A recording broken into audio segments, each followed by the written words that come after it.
These cursed objects that Ed and Lorraine Warren warned us about should never ever be touched. Annabelle, the doll that tried to unalive a man. You've seen her in the movies, but the real Annabelle is far more terrifying because she doesn't just move, she attacks. This seemingly harmless Raggedy Ann doll was gifted to a nursing student in the 1970s. At first, it was just the usual creepy stuff, moving rooms, changing positions, strange notes appearing on parchment paper they didn't own, but things escalated fast. A friend of the girls mocked Annabelle one night and even grabbed her, daring her to do something. 3 days later, he passed away in a motorcycle accident, and witnesses say he was laughing about the doll right before he crashed. His girlfriend survived but swore they had been fighting about Annabelle before he lost control of the bike. When Ed and Lorraine Warren took Annabelle, she was locked in a specially made glass case, and even then, she didn't stop. One visitor tapped on the case, daring the doll to do her worst.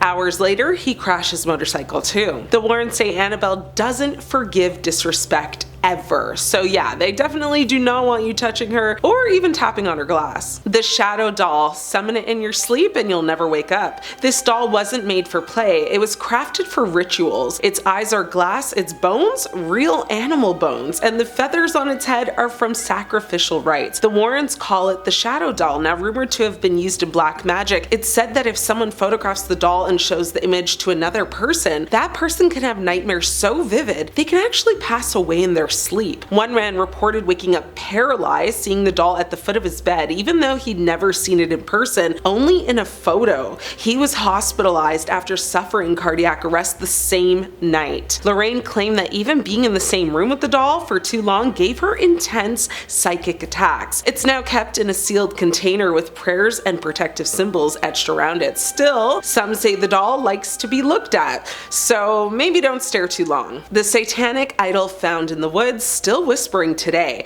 This isn't just a statue, it's a gateway. The Satanic Idol was found deep in the Connecticut woods during a police investigation. Locals claim satanic rituals had been happening and the statue was at the center of it. It depicts a horned beast, half goat, half man, clearly not meant for Sunday school. When Ed Warren brought it to the museum, he actually warned visitors never to stand too close. Why? Because the idol is said to radiate oppression. Investigators who touched it suffered extreme paranoia, night terrors, and some even developed aggressive behaviors. One skeptic tried to debunk it, by filming himself touching the idol. His camera died immediately, and he ended up leaving his job just days later, claiming he was being watched constantly and waking up with claw marks on his body. To this day, museum staff avoid cleaning around it. It collects dust, but it's nobody's priority to wipe it down and risk their lives. The organ that plays itself, it starts with a single note late at night when the museum is locked when no one is near it. Now, the organ in the Warrens Museum isn't just haunted, it's possessed,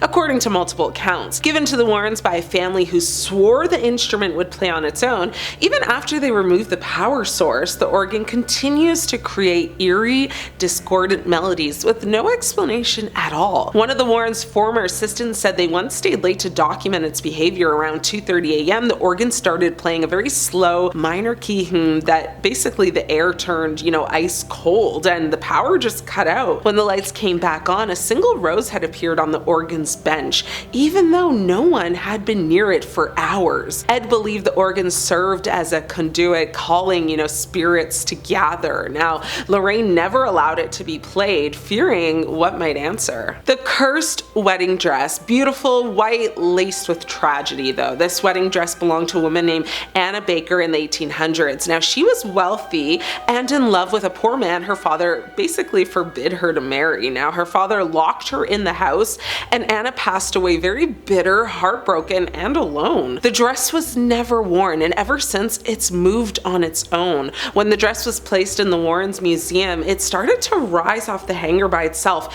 especially during full moons. Museum goers reported seeing the sleeves lift and sway like arms dancing. Now, others said they could hear sobbing near it, even when they were completely completely alone. One visitor tried to mock the story, saying loudly, "Guess even ghosts get stood up." Now that night, she reported waking up to find her wedding ring had disappeared from her locked drawer, and in its place was an old rusted nail curled like a hook. Now, no alarms had gone off, no signs of a break-in, just Anna making her point. The haunted mirror, a portal to the other side. This isn't just your average dusty mirror, it's a gateway, and whatever's on the other side is watching you back. Now, the mirror in the Warrens Museum came from a house in New Jersey where the owner claimed to use it during scrying rituals, attempts to summon spirits by, staring into the mirror in candlelight. Well, the result? Shadow figures began appearing inside the reflection, but not in real life at first. One night, the owner claimed a hand reached out from the mirror,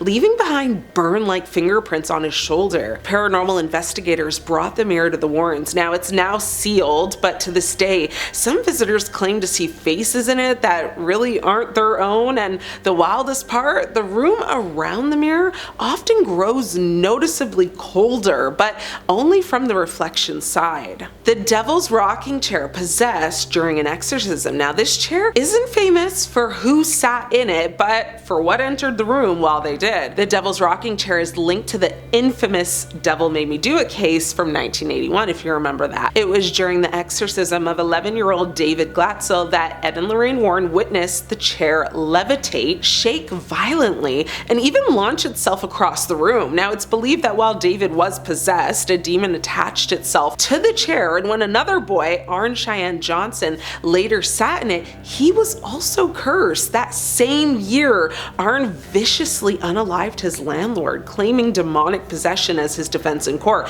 It was actually the first time in US history that not guilty by reason of demonic possession was ever attempted. The chair was eventually placed in the Warrens Museum, but after multiple staff members reported being pushed, scratched, and even hearing, weird, crazy voices near it, the chair was permanently just tied off to the side. Now, no one sits in it anymore. It's hanging up, and honestly, that's for good reason. The doll tied to a series of fatal accidents. It looks like something from a voodoo shop, but this small handmade figure covered in wax pins and an old fabric is linked to a trail of tragedy. The doll was confiscated from a home where two people passed away under very mysterious circumstances. Now, according to the Warrens, it was being used as part of a curse, but even after the doll was removed, the passings didn't stop. A neighbor who had handled the doll later passed away in a very freak fall. A delivery man who entered the room with the doll collapsed with a heart attack on site. Now, the doll now sits in the Warrens collection,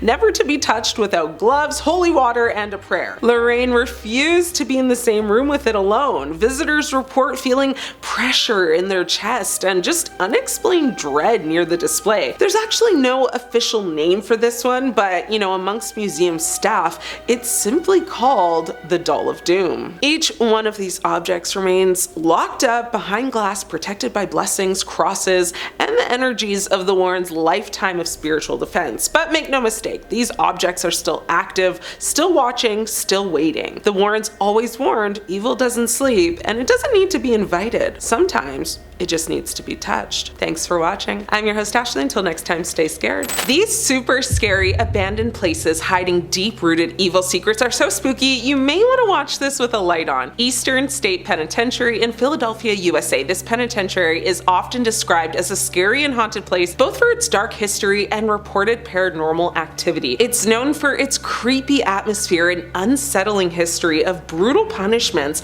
and solitary confinement. Many visitors and paranormal investigators have reported experiencing strange occurrences, including ghostly sightings, unexplained noises, and feelings of unease. Once the world's most expensive prison from 1829, this Philadelphia facility boasted grand architecture, modern luxuries, and notorious inmates, including Al Capone. One of the first penitentiaries ever built, it combined impressive design and strict discipline to inspire regret and reform in the hearts of convicts.